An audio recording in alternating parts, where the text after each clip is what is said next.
Action.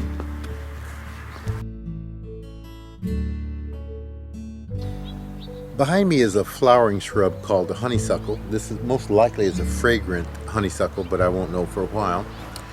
And it has been pruned, although I'd say the person that was pruning it really didn't know what they were doing.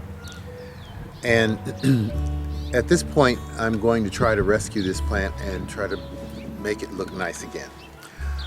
It's going to require fairly drastic pruning, and basically we're going to cut it to the ground. If you look at the base of the plant, you'll notice there's some growth close to the ground.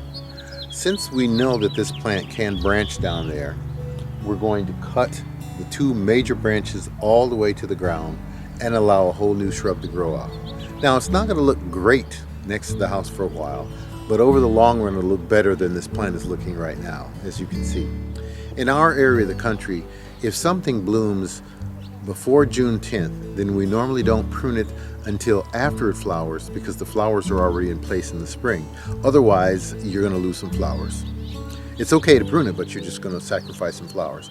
If it blooms after June 10th, then you can prune it early in the spring, because the flower buds don't form until later in the season.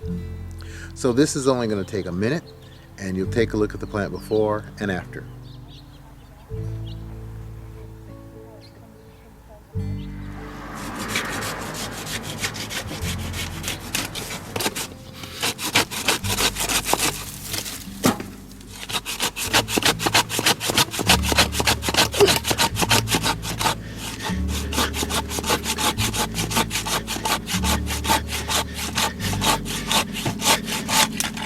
Alright, this is the last little cut I need to make.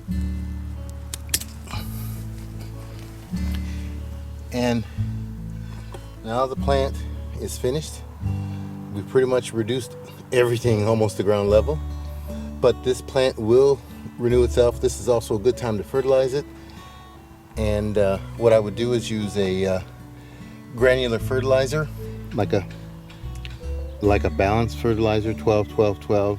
I'd put about a cup or two on here, and this plant should start to grow back pretty quickly.